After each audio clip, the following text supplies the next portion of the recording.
प्यारे बच्चों, कैसे हैं? उम्मीद है कि आप बहुत अच्छे होंगे। खेल के साथ साथ पढ़ाई भी कर रहे हैं। मैं कल आपको बताया था कि समीकरण में कैसे परंपरागत विधि और किस तरीके से पक्षांतर विधि में जोड़ और घटाने पर आधारित समीकरण को हल करेंगे। उम्मीद है कि उस पर दिए गए सवालों की प्रैक्टिस भी आपने किया होगा। अब हम आते हैं उसी समीकरण की आगे की कड़ी में कि कैसे आप भाग और गुणा की क्रिया में परंपरागत विधि और पक्षांतर विधि का प्रयोग करेंगे। आते हैं हम परंपरागत विधि में। जैसे मान लो कि आपको दे दिया जाए 4x बराबर 12। अब ये परंपरागत विधि में कैसे हल होगा बेटा? तो देखिए ध्यान से, आपको मालूम है कि इस समीकरण में चर राशि क्या है? ये है।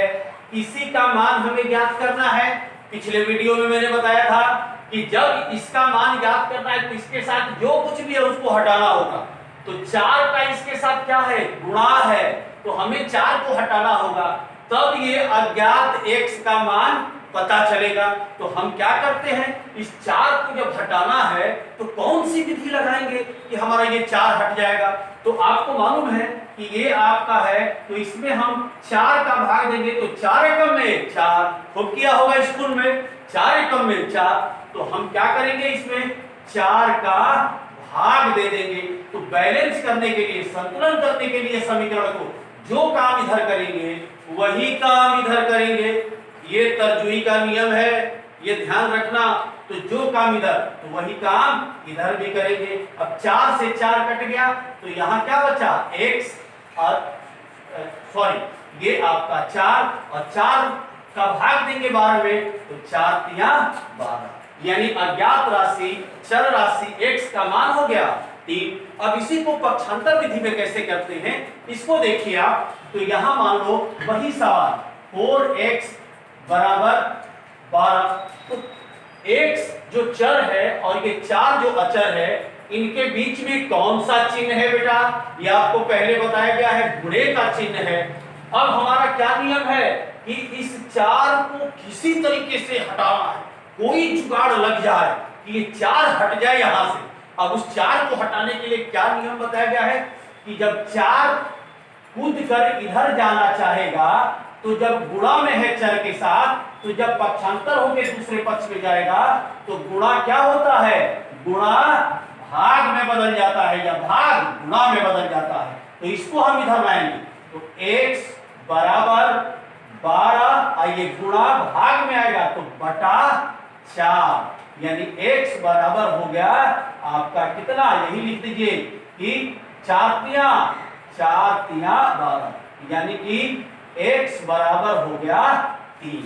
ये आपका परंपरागत विधि और ये आपका पक्षांतर विधि। ये आजकल होता है, इसकी प्रैक्टिस करोगे तो आगे आपको और आनंद आएगा, जल्दी जल्दी सवाल होंगे। अब आते हैं दूसरा एक दिखा दे कि जैसे मान लीजिए कि आपका दे x बटा में 6 दैट इक्वल 10। अब इसकी परंपरागत विधि क्या है? हमको x चाहिए हमको। अब यहाँ बटा 6 परेशान कर रहा है, यानी इस पक्ष से हमको इसको हटाना है। अब हटाने के लिए क्या करेंगे भाई? तो ये 6 का भाग है तो ये सोचना होगा ये कैसे हटेगा। तो जिस चीज का भाग है उसका गुणा कर दीजिए, हट जाएगा। जैसे इसमें क्या था कि ये गुणा है तो इसको हटाना है अचर को 4 को, तो हम उतने से भाग दे दिए। लेकिन जब भाग में दिया रहेगा तो हम क्या करेंगे? उतने अंक से गुणा कर देंगे तो वो चीज हट जाएगा। तो क्लियर है कि 6 गुणे x बटा 6, तो 6 से 6 कट गया। अब बेचारा केवल ये चर राशि बच जाएगा x। इसी का हमें मान ज्ञात करना है। तो आपको मालूम है समीकरण में तर्जुई वाला नियम कि जो काम इधर करेंगे वही काम इधर भी करेंगे। तो आपका ये 10 अब बटा में क्या, ये 10 गुणे में क्या हो गया? चूंकि गुणा किया है, जिस अंक का गुणा किया उसी का करेंगे। अब 6 से 6 कट गया और x बराबर हो गया 7, यानी इस अज्ञात महाराज का मान आ गया 7। x का मान आ गया 7। अब इसी को पक्षांतर विधि में देखते हैं बेटा, वही सवाल, x बटा 6 बराबर 10। अब पक्षांतर में बटा का मतलब ये भाग में है, तो जब भाग दूसरे पक्ष में जाएगा, बाएं से कूद के दाएं में जाएगा, तो क्या हो जाएगा, भाग जब जाएगा तो गुणा हो जाएगा। तो अब इसको हमें हटाना है, तो x बराबर क्या कहा गया कि जब भाग की क्रिया वाला अंक दूसरे पक्ष में जाएगा तो वो गुणे के रूप में हो जाएगा। तो लिखते ऐसे हैं 6 और जो भी दाया पक्ष में रहेगा ऐसे, ब्रैकेट जरूर लगाना, क्योंकि आगे के सवाल में इसमें 2-3 पद आ जाएंगे तो गलत हो जाएगा ना, आदत खराब हो जाएगी। आप लिख दोगे 6 गुणे 10, तो यहां तो ठीक है बेटा, लेकिन कई ऐसे सवाल आएंगे इसमें कई पद होंगे तो वहां ये गलत हो जाएगा, इसलिए ब्रैकेट में रखना।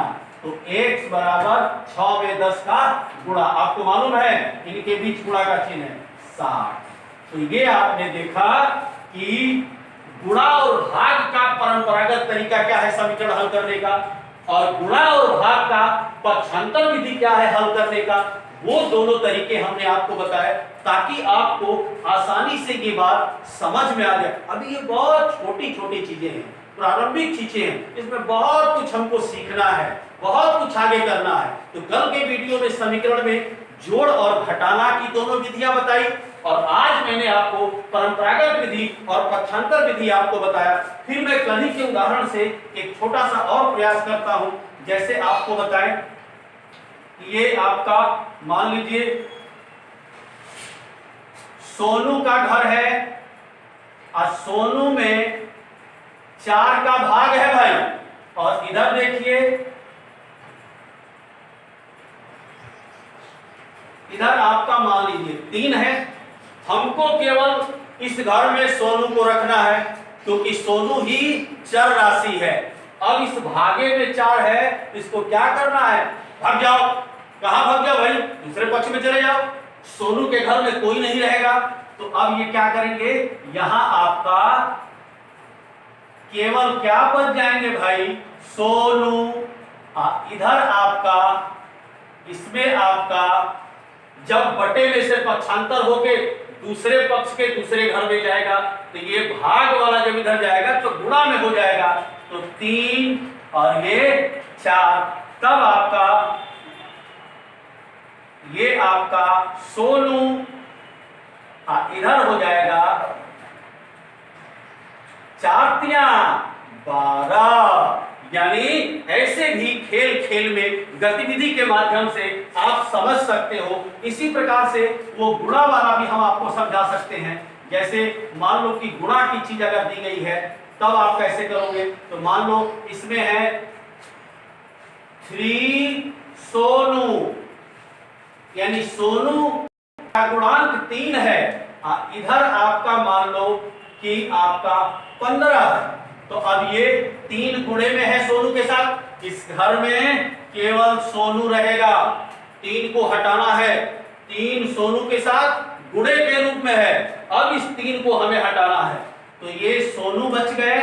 क्यों भाई, 3 कहां गया, 3 को दूसरे पक्ष में ले जाना है, दूसरे पक्ष में जब ले जाएंगे तो ये गुणा वाला क्या हो जाएगा, भाग हो जाएगा। तो ये 15 अब भागा 3। अब सोनू, इसको आप हल कर दो तो 3 पछे 15। तो इस प्रकार छोटी छोटी क्रिया है आपका, आप आसानी से गुणा और भाग का समीकरण पक्षांतर करके कैसे करेंगे और परंपरागत विधि से कैसे करेंगे। अब इस पर बेटा ये कुछ सवाल हमने आपको दिया है प्रैक्टिस करने के लिए, आप ये सवाल करेंगे। अगर ये सवाल आपको नहीं आता है तो आप कैसे हमसे पूछोगे, तो मास्टर साहब या किसी भी बड़े व्यक्ति से जो बनाना जानता है, ये ऑनलाइन यूट्यूब वगैरह चलाता है, उससे आप हमारे कमेंट में लिखवा देंगे तो ये आपका काम चल जाएगा। और यह वीडियो यदि किसी को भी, जो लोग भी देख रहे हैं, यदि पसंद आ रहा है, अच्छा लग रहा है, तो उत्साहवर्धन के लिए और ज्यादा से ज्यादा लोग तक पहुंचे इसे जो है सब्सक्राइब करें और लाइक करें, तथा ऊपर वीडियो में आई बन रहा उसको आप दबाएंगे तो हमारे और सी वीडियो आपको गणित के मिलेंगे जिसमें अच्छी अच्छी बातें बताई गई हैं। उम्मीद है कि बच्चों को बहुत अच्छे ढंग से समझ में आया होगा। धन्यवाद।